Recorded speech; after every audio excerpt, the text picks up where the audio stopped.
Hello, everyone. Good afternoon, good evening, good morning to you, depending where you are.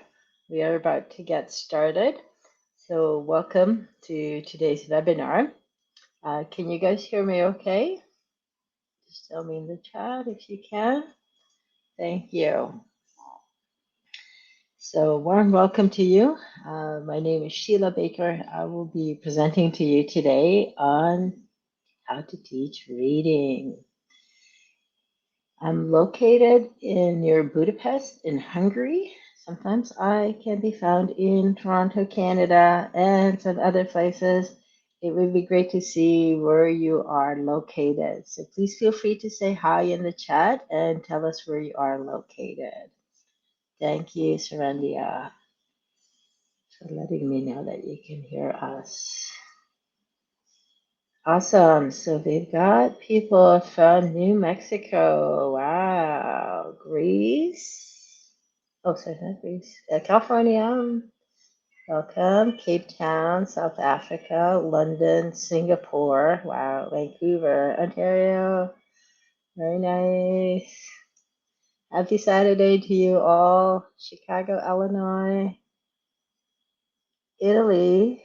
Another person from England, Malawi. Wow. Quite a range. I think we've covered the map pretty well. Dublin Island. Welcome, everyone. So I've been to Romania. Hello. Ada. So I've been a teacher for about 120 years now. Over 25 years and counting and loving it. I have taught EAP, English for Academic Purposes, LINK, which is Language Instructions for Newcomers to Canada, and everything in between from beginners to advanced. And I have been doing teacher training for over 5 years and loving it as well.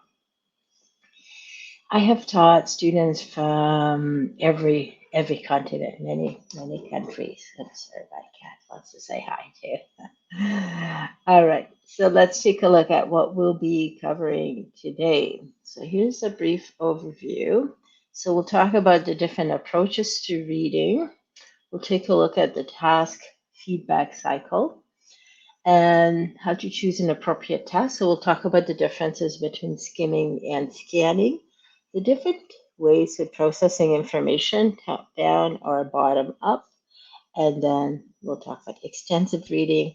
And the second half of the presentation will be your chance to ask questions. So we'll do Q&A, the question and answer period.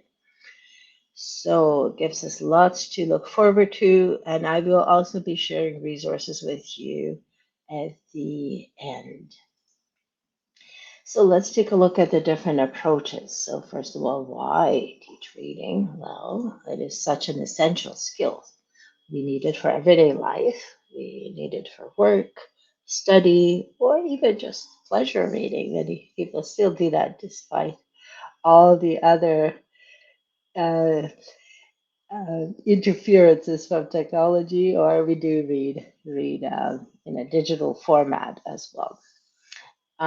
It's an excellent way to increase your vocabulary because you just figure it out from context, right? You're not gonna run to the dictionary every time you see a new word. You just figure it out.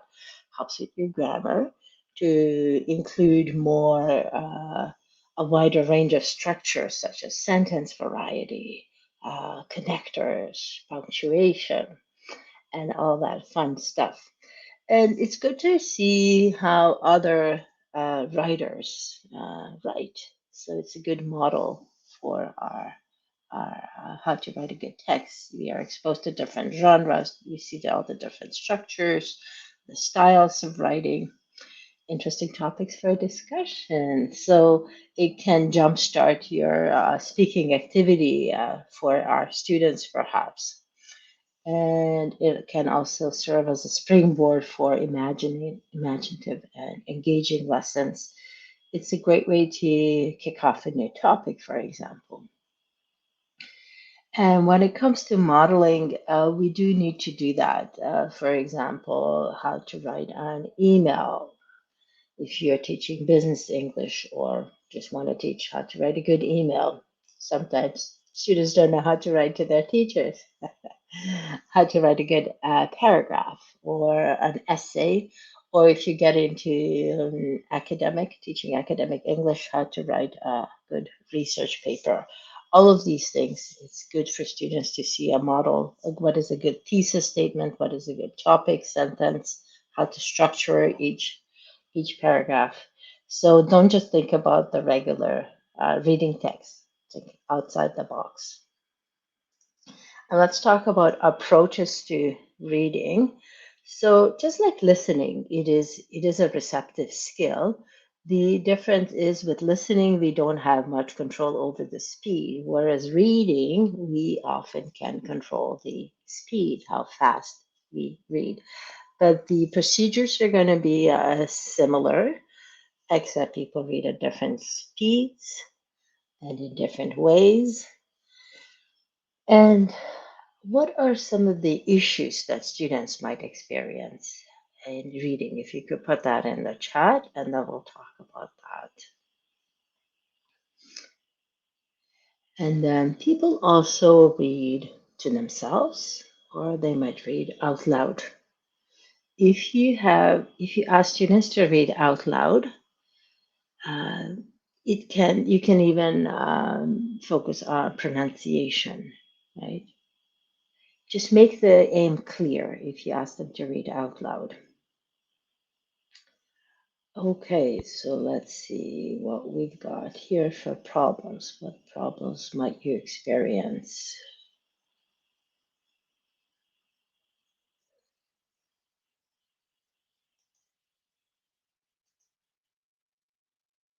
Okay, so that was the question. What problems might students have when reading in English? So they might not know what a sentence means. Yeah, not being able to understand what's written. Yeah, there could be pronunciation issues, or just the word itself might be unknown. There might be too many unknown words. Yeah, yeah, definitely. Those are the most common ones that you came up with. Thank you. So yeah, not knowing the vocab. So it's good to have, in that case, a dictionary handy, whether it's online or a paper form. It helps. But first, it's better to ask students to try to figure out the meaning from context. How is it used in the sentence? Is it a noun? Is it a verb? Is it an adjective? And are there any other words that point to this that where we can figure out the meaning? All right. And then sometimes it can take time for them to understand the gist of the story or the details of the story, so they can lose interest in reading, which is not good. But that can even happen to native speakers, so it's not just for non-native speakers.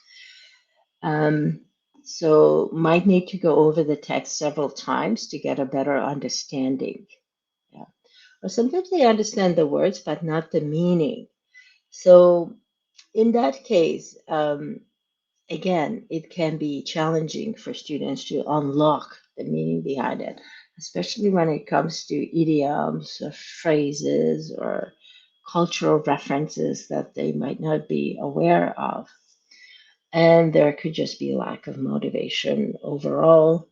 And this might not be related to doing it in English. Maybe they're not interested in reading in the first place, not even in the first language. So that can be another issue.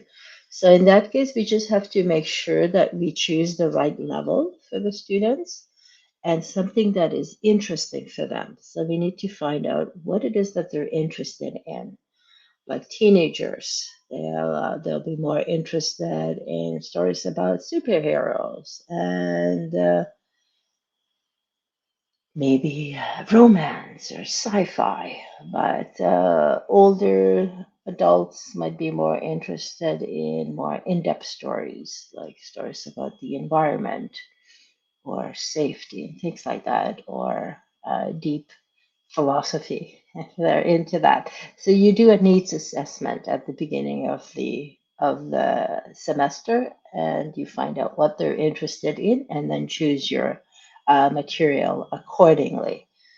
And so get to know your audience, and that will help motivate them. And then find different ways to engage them. Don't just do the same thing over and over again. Make it interesting.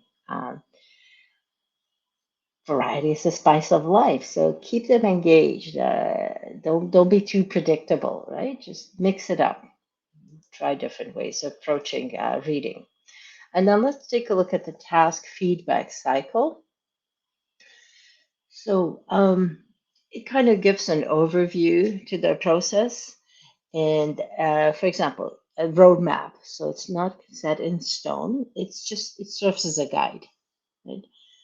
And grade the task, not the text. So the text can be used with different levels if the task is set appropriately. For example, if you want students at a lower level to pick out the words, they're going to pick out lower level words, right? Or you can get challenge students to pick out higher level words. Or if you're focusing on, let's say, book grammar, the lower level students can pick out the past tense, the irregular ed and the irregular past tense, like wrote, written. That wrote is irregular. If it's higher level students, you can ask them to find the present perfect or the past perfect as has written or had written. So you can ask them to pick out different things from the test, from the text itself. And then task first, then text kind of gives the give the test. Pardon me. Mm. The text gives the task first before letting them see the text. Okay, and it's important to give a time limit because that's the difference between listening and reading. Uh, with listening, the time limit is already given. Reading, because people go at different speeds, it's good to give them a limit. For example, I would give them a text about reading the life story of Pablo Picasso. And it's two columns. It's fairly short. It fits like three-quarters of a page. And then I ask them, can you go read for 1 minute? And then I ask them to get as much done in 1 minute. And then I ask them to tell me, how far did you get? And they mark it down. And some of them will do the first paragraph, some of them will do two, some of them will read three paragraphs, and there will be one that will almost be finished the entire reading in 1 minute, which is pretty impressive. But you'll see what you get. And then I ask them questions about what they have read. And I only ask them questions about the paragraphs that everyone has read, because it's not fair to ask somebody who has not read paragraph 3 to ask about that, right? So I do that. And then we continue. Okay, now read for another minute. And again, tell me again. And now finish reading the passage. So that way everybody gets to cover the passage. Or you have, let's say you have 3 minutes to read the entire thing. And if you don't finish, you don't finish. You just get as much out of it as you can.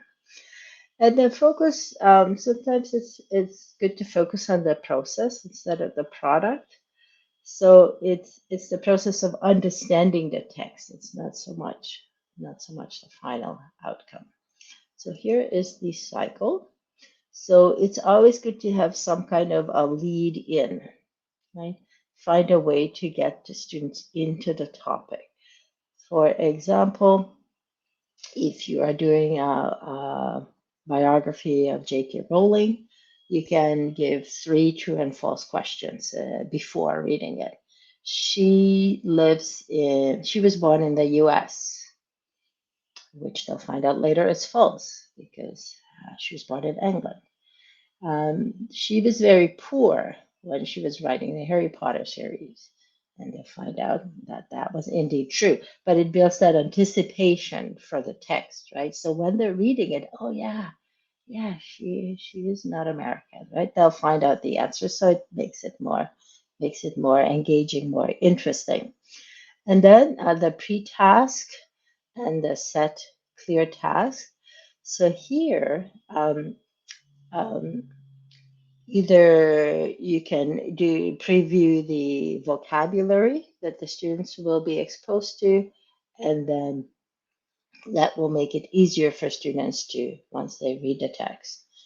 And then the students read the text, and the first time they read it, they just try to get the main idea. We're not going to get into anything too detailed, just get the gist of it. And then there's the chance to get the details when they do the second reading. So then we can get into the nitty gritty, pardon me, and the nitty gritty of the text. And then, very important, excuse me, to do follow-up activities, right? So now that we understand it, now let's talk about it, or let's write about it, or let's rearrange the paragraphs to see if they make sense, or find a way to dig deeper into the text. Don't just leave it at that after we got the details. That's where I see some um, my student teachers, they just stop here and they don't do any follow up. It's important to do follow up, and then you can recycle the vocabulary in a later lesson. All right. So worksheets, it's good to prepare worksheets in advance. And when you are uh, putting the tasks in order, start with the simpler one. The simpler, the better. Start with that. And then they should get progressively harder. Don't put the hardest one first because they might get discouraged. Right? So start easy on them and then get progressively harder. And if they cannot do the task, it can be repeated, right? Or give them support, and then they will be able to do it. So allow them to be successful. Let's move on to the next slide. So as we start out with the big general ideas, the simple task, and then you get progressively more detailed, more difficult. And then at the end, the language focus can be addressed. So that can be a specific grammar point, vocabulary, or pronunciation. All right. And then we'll talk about the bottom up, top down approaches. We'll talk more about that later. And then further in the task feedback cycle, so you've got the pretext, so students can predict. Just look at the title. What do you think will be included in the story? Do you think it's a real world task? Why would you do something, or why would you not do it? And then introduce the test, so set the gist task and repeat if necessary. And then we got the post text, the feedback and follow up, and important to include some kind of a productive task where students produce the language using the information given in the text. And let's talk about choosing appropriate tasks. So you want to choose something that mirrors real life, because then it makes it more valuable for the students. You can even use authentic materials or modify it. Breaking News English is a great website because they take a look at real life stories, real news items, and they simplify them. They modify them to advanced, intermediate, and beginner levels. They have different levels. If you've heard of that website, it's great. Breaking News English. Check it out. And it kind of imitates real life, right? Students have to deal with issues in real life, like finding information, going on a holiday, which is not an unpleasant task. And they might have to find specific information about opening times. When does the movie theater open, or travel times, the details of it, the prices, any rules and regulations. Especially watch out for the weight limit for flight, for the carry-on luggage, stuff like that. All right. And so it's good to have a balance of authentic and learner created or teacher created materials, have a balance between the two, but important to include authentic materials as well. And the difference between skimming and scanning. Skimming is you're trying to get the main idea. It's like skim milk, the top part, the best part has been taken off, all the fat and the good stuff. So that's the gist of the story. What's the main idea, the overall theme here? All right. So when the students do the first reading, that's what they focus on. Scanning, on the other hand, it's like a scanner. It reads the information and it stops, right? So when you need to find a specific number, an address, you look for the house number, for example, and then once you find it, you stop and that's it. So that's scanning. You're just looking for a specific detail. So which one do you think is more challenging, skimming or scanning? Skimming is more challenging. Scanning is the easier kind of thing, and skimming requires top-down processing, where scanning is bottom-up processing. And on exams, they often ask, what does this word mean? Like they just have to find the word and come up with the meaning. But what is the intention of the writer? Why does he say this? What is the attitude? That is harder to figure out. So that would be skimming. And when students do the lesson plans for reading, they often tend to include a lot of scanning questions, but we need to have skimming questions as well. So again, I have a balance of 50-50. All right. And then let's come up with some ideas. What are some ideas that we can use? Please put in the comments. What are some activities we can use when it comes to reading?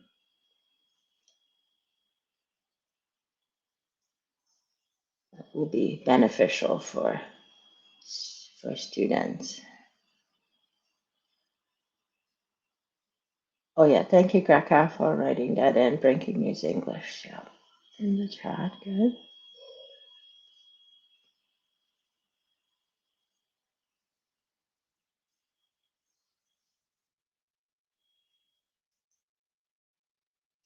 Okay, here are some examples I came up with.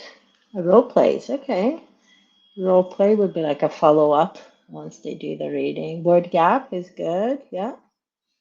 Thank you, Jolene. We can reorder paragraph, find words in the text to match the definitions. Think of a title or headline for a text, like don't put the title, but the students come up with it. Or reinsert the missing words, discuss interpretations of it. Yeah, good. And then scanning for a specific word, Emma says, and what it means. Yeah, based on context. Word search. Yeah, students love doing those. Creating travel plans to English countries. Yeah, where English is spoken, like the UK and the US. Okay. Reading circles, groups. Great ideas. Thank you for sharing those. Awesome. And then the difference between top down and bottom up processing. Bottom up is when you build an understanding of a text from individual small pieces. Top down, if you already know something about it, and then you're able to predict the content and the structure. So they're able to get a basic impression of the text. And again, there should be a mixture of the two approaches.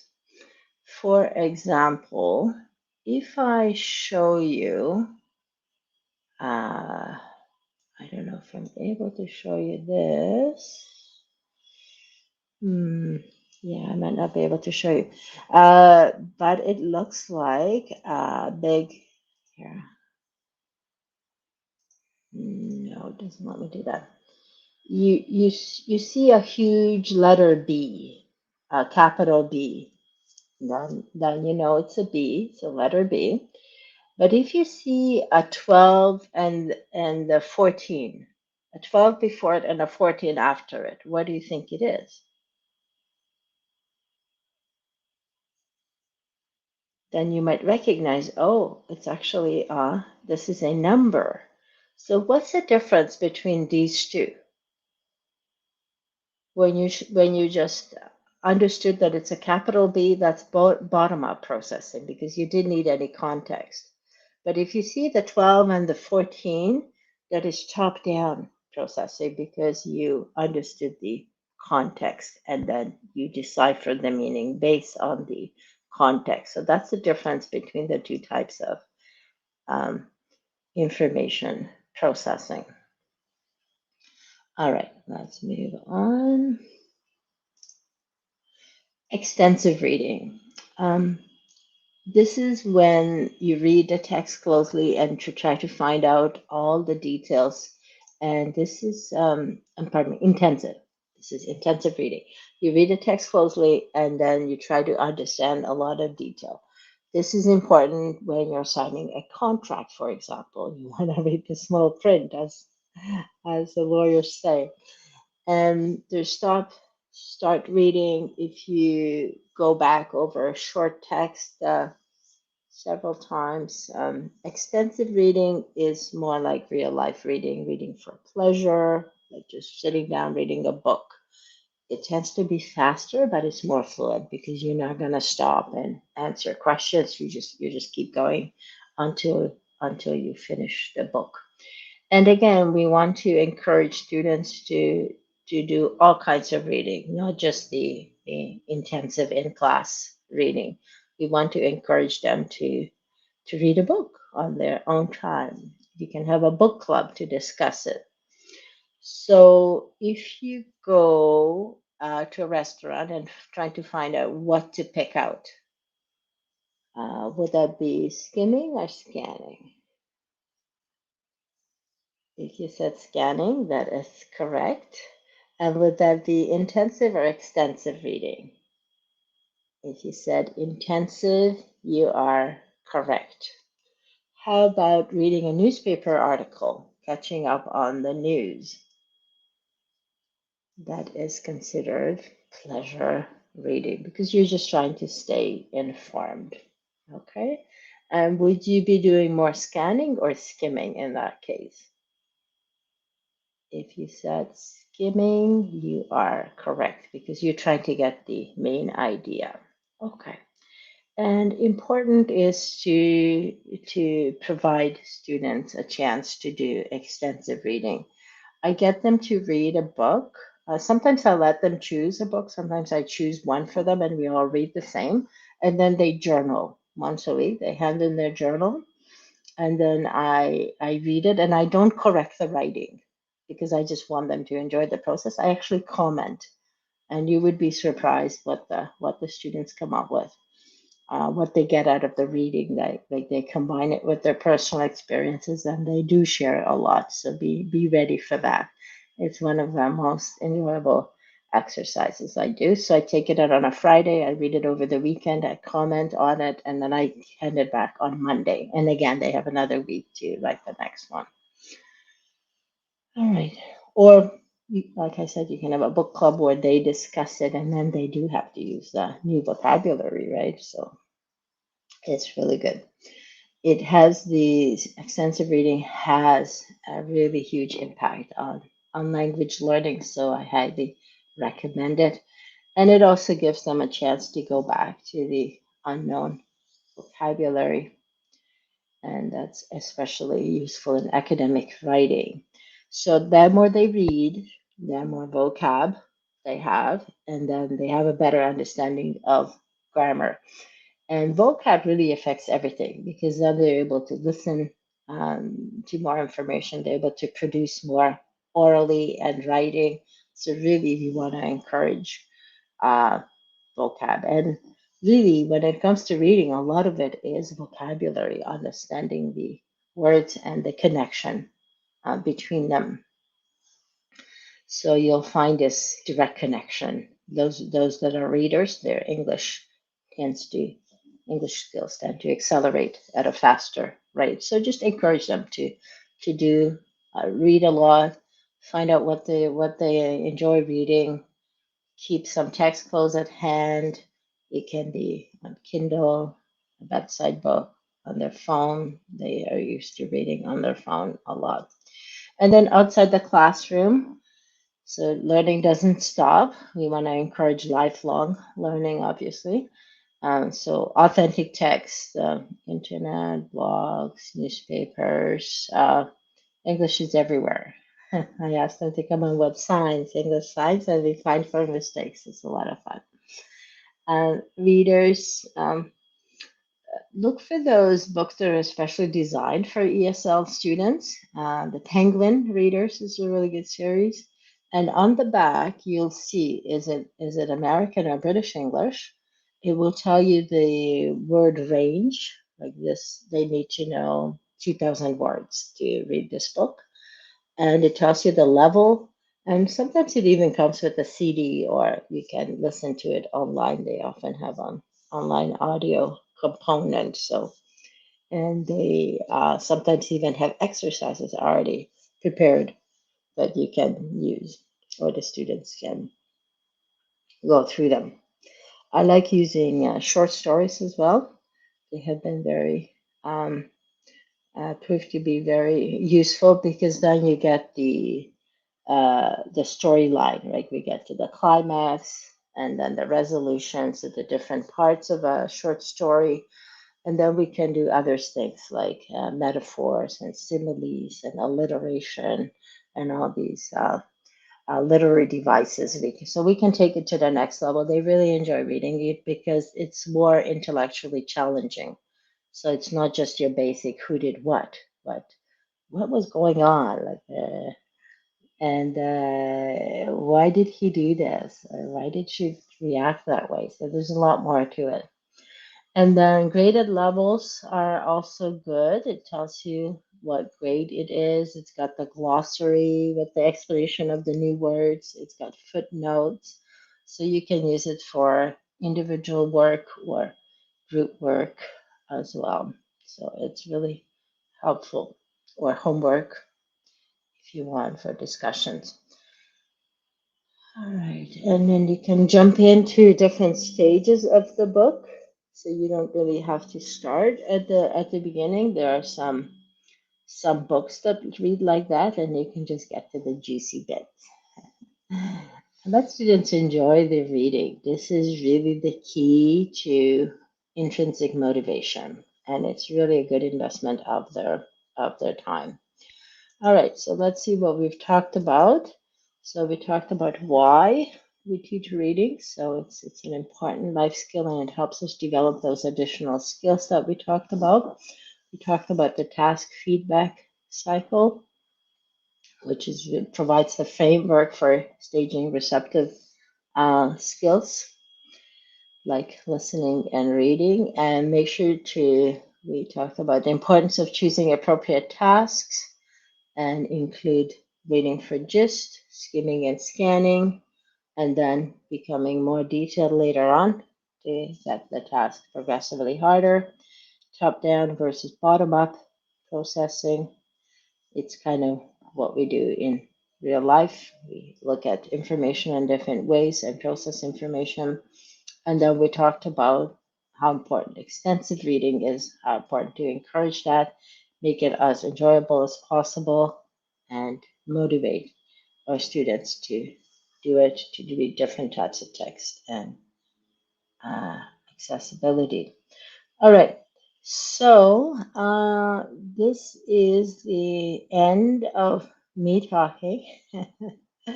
And just to note that all previous webinars are available on our TEFL Academy YouTube channel, so feel free to check them out. And now the time has come for the Q&A, so feel free to post your questions in the comment, and I'll do my best to answer them. And I will also be sharing some resources with you that I have found useful. And at the end, we're also going to have this short survey for you to fill out. So I'll just put this in the chat for now, and I will ask you to complete that at the end of the presentation. Okay, and let's go back to Q&A. So feel free to ask away. And while you're doing that, I'm going to share one of the best websites I have used with the students. And the reason why I like it because it tells me the speed, how fast students read. And it's called Free Speed Reading Test. Are you able to see it if I go there? No. No? No, you don't see it, do you? No. Okay. I'll put it in the chat, freereadingtest.com.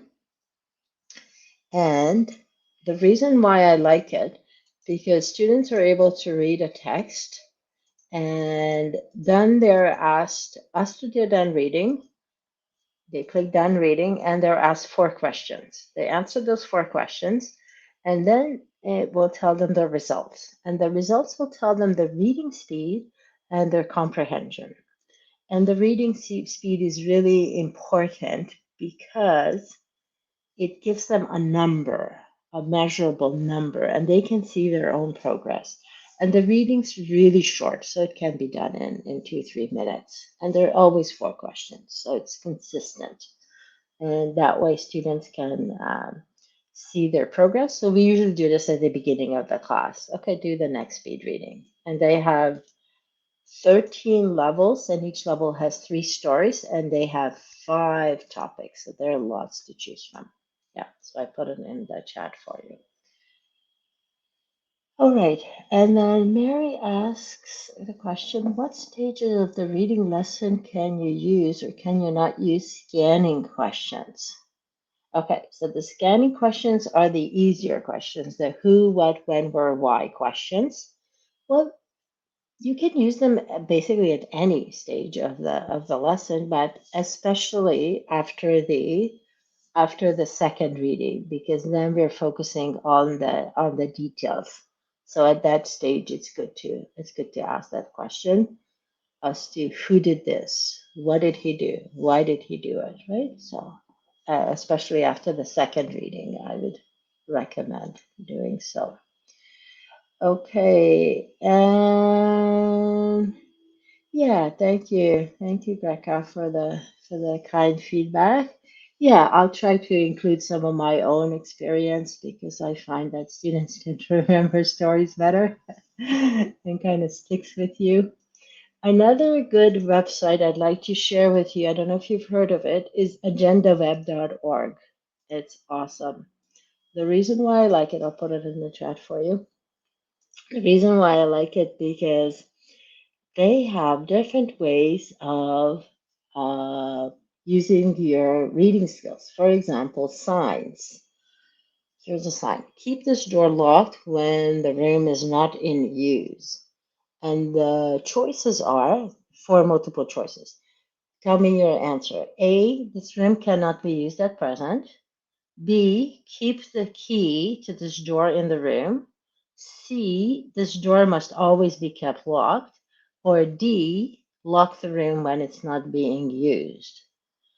And if you said D, lock the room when it's not being used, you are correct. And it will give you an X if you are incorrect. So that's one way to use this website. Another one is it has the text on the right hand side and the left hand side. It asks you the questions. So those are the scanning questions. So some of them are skimming questions. Another one, it tells you a story about Maria. For example, she conquered the world of opera with the most extraordinary voice of the century and died miserable and alone. Michael Toner looks at Maria Callas, the woman behind the opera singer. And then you have to find out who is Sarah, who is Maria, who is Michael. You kind of have to figure out just from this little piece of information.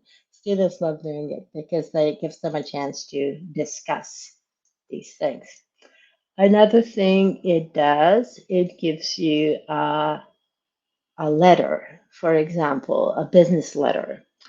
Dear Miss Landers, I run a hairdressing shop at such and such a place. I started it because it was very successful, but I plan to retire later this year, and I have heard from a business acquaintance that you intend to rent a shop to a hamburger bar. So, what do you think the story is about? Is it to talk about the success of the business, or is it to talk about, is it complaining that there's a burger shop coming up?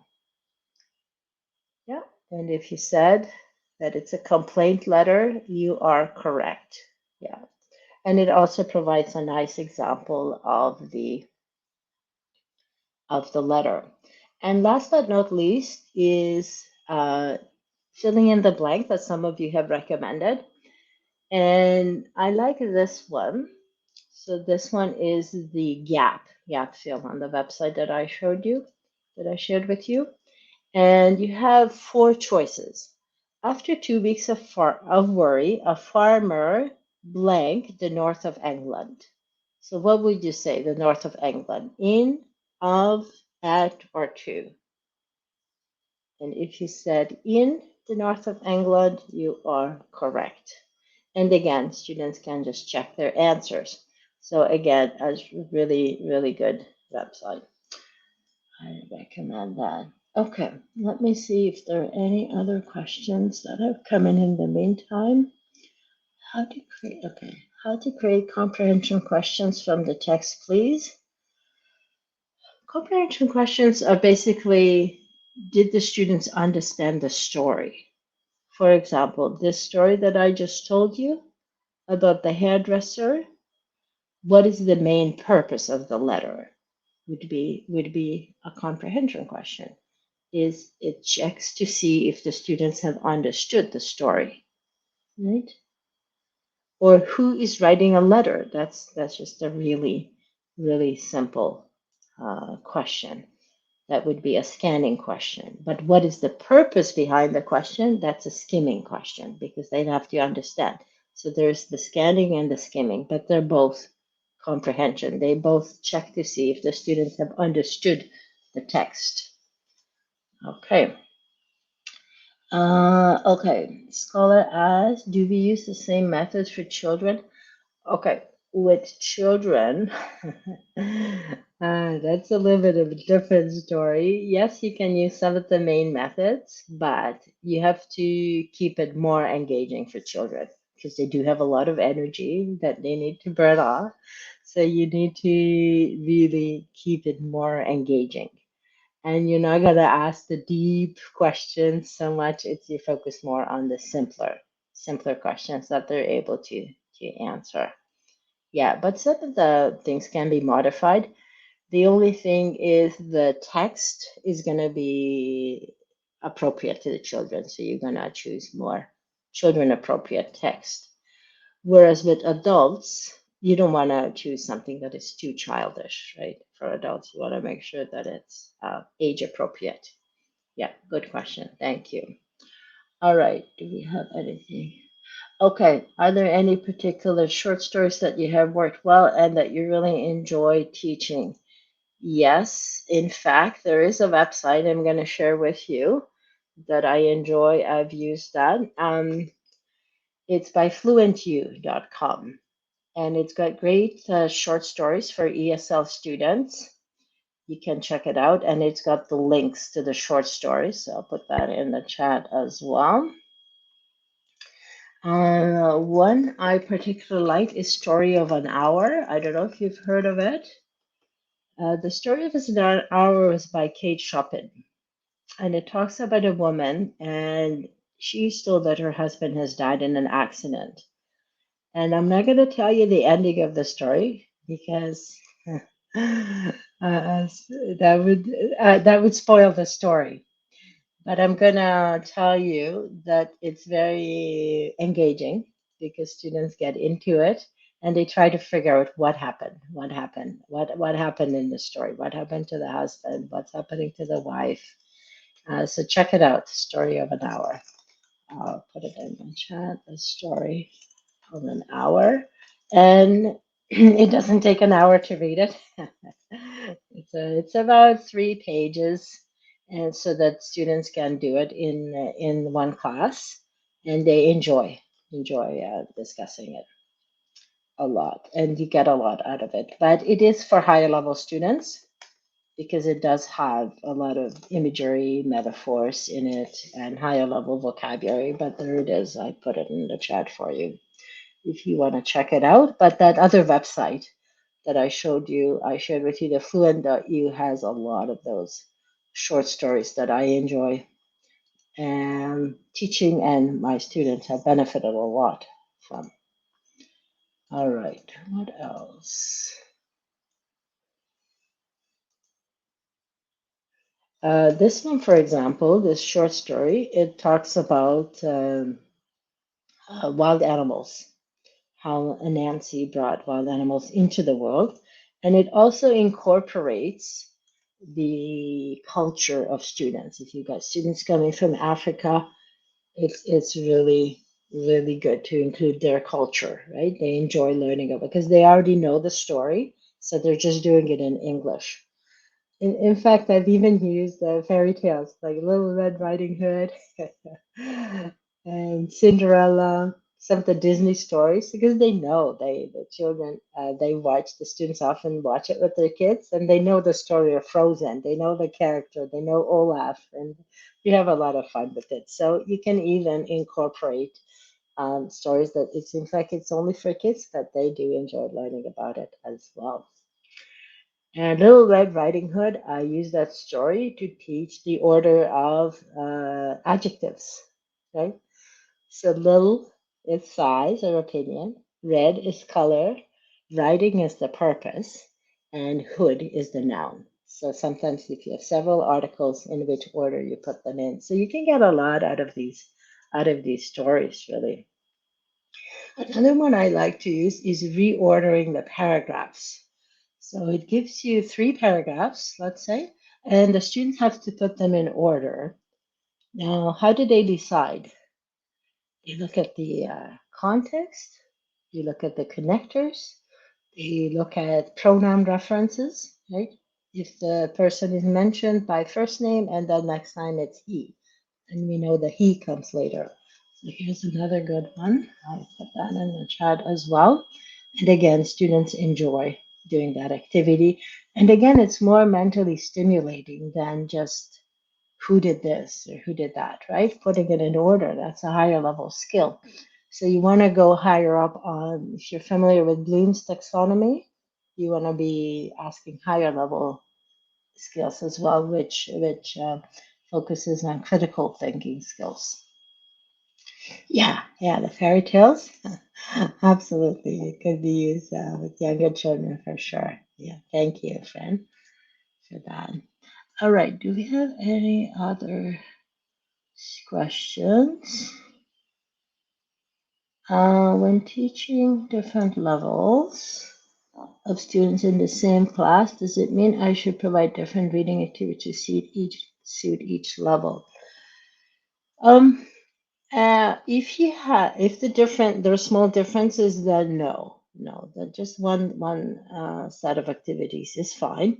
If there is a big gap, like one time I had advanced and beginner students in the same class, that was really confusing for me. I had to color code the things, but then it's good to then it's good to separate the activities. So you can give the same text, but you ask higher level questions from the higher group and lower level questions from the lower group. Because the lower group is just not going to be capable of doing the higher level stuff. If you have heard of Krushen, Stephen Krushen, he says to use I plus one. So I is the input, and the plus one means it's just slightly above what they can comprehend that they should be they should receive the task. All right. All right. Please share the last example. share the link to the last example for the fill in the blank. Okay, the fill in the blank was this about Sally. Yeah, let me put that in there again. There you go. Yeah, it's a close exercise. Yeah, yeah, yeah. You got it in? Okay. All right. Let's see. Do we have any other questions? Does differentiation work when students have learned? Oh, yeah, the learning difficulties. Yeah, I was going to mention that. Somebody mentioned dyslexia earlier when students mix up the letter. Instead of ask, they say ax, right? Or they might read a word backwards or upside down. Yes, we need to help those students, right? So you might give them more time. You might, if you have a teaching assistant, I usually just pick a different teaching assistant for my class each week that I really enjoy. That person would help that person, or sometimes the school provides a teaching assistant, or you can also send them to the school psychologist or counselors, and they can provide additional support for their students. But definitely in the class, you give them more support because they need more support. They cannot help it. It's not their choice. Did you know that Tom Cruise is dyslexic too? And look at him, how successful he has become. So it's still possible to achieve success. We just need to provide them with the tools, right? So give them more time. Um, you might have to provide a bigger font, like if you have handouts or online, they can just increase the font themselves. Let them know about the tools. There's accessibility tools built into Word that will allow them to blow up the font. And it also, have you heard of Immersive Reader? Immersive Reader is really good. It's a built-in feature of Word, and it also allows you to read the text out loud. So they might need that support. It's cool because you can ask it to underline all the verbs or all the nouns, and it will do it for you. So check that out, Immersive Reader. Um, other thing, if they can't see well, I ask them to come to the front of the class so that they can see the board better. If you're in an online environment, you can spotlight yourself. So it blows up the screen instead of being a small screen on Zoom. You're just highlighted, and the materials are also more easily accessible. And we use Google Classroom for online classes, and I also upload all the materials in advance so that they can download it, look at it in advance, and that way they can print it out, and they might want to just manually write on the paper instead of dealing with the exercises in an online environment, which is difficult for some people, like reading on the screen, right? Not everybody likes it. Do you like touching the paper and writing on it? Some students are like that too. Okay. Okay. Emma, which link are you looking for? Tell me the link and I can try to put it in there again. Okay. This question, what the Kellum method tell us to read together with the children to improve? Yeah, absolutely. Yeah, that really helps. In fact, Obama would do that. He would go into kindergarten and read, sit down and read out loud with the kids. Definitely, it helps a lot with pronunciation, and children are really good at that. Children up to teenagers, they can really get the improve their pronunciation, but of course, it's good for adult readers too. And LexTutor has this. If you heard of lexicaltutor.ca, developed by Tom Cobbs, it has those. It has books online, and it reads it out loud for you. I will share that link with you. For example, it has the entire Call of the Wild on it by Jack London. It has the entire book online. And chapter one. I don't know if you can hear this, but I'll try to play it for you. Let me know if you can hear it.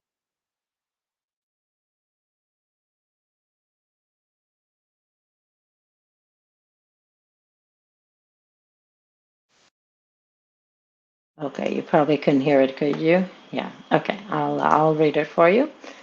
The author read it this way. Buck did not read the newspaper, or he would have known that trouble was brewing, not only for himself, but for every white tidewater dog, strong of muscle and with warm long hair. So he reads it with a lot of emphasis, and that way, students can listen to it and try to imitate that intonation. And sometimes I break down the sentence if it's a really long sentence, or I just let them do it on their own. Yeah. Okay. So I put the link there for you, so you can go visit the site and listen to it. Yeah. And it has other books other than Call of the Wild. It has a story library, To Kill a Mockingbird. So it's got a list of them. So I also put that in the link for you. That's the list. There you go. Are you able to access it? Okay. Okay. Excuse me. Okay. Thank you. All right. Please, can you give me some examples of first reading, pre-reading questions, and second reading task? Okay. So the first reading, you're just trying to get the gist of it. Just you're trying to get the main idea. Remember that story I told you about the person wrote a letter? I'm trying to, and I asked you why. Why did the person write this letter? And she wrote it because she was complaining, right? So that's the first question you can ask. And then later on, you can ask a question, what kind of company is coming in, the second company? And you can, that would be a more specific question because then they understand the story better, right? So then it would be the burger. Bob the burger is trying to move in next door, right? So that would be a more specific question. So start out with the general, and then you get more specific progressively.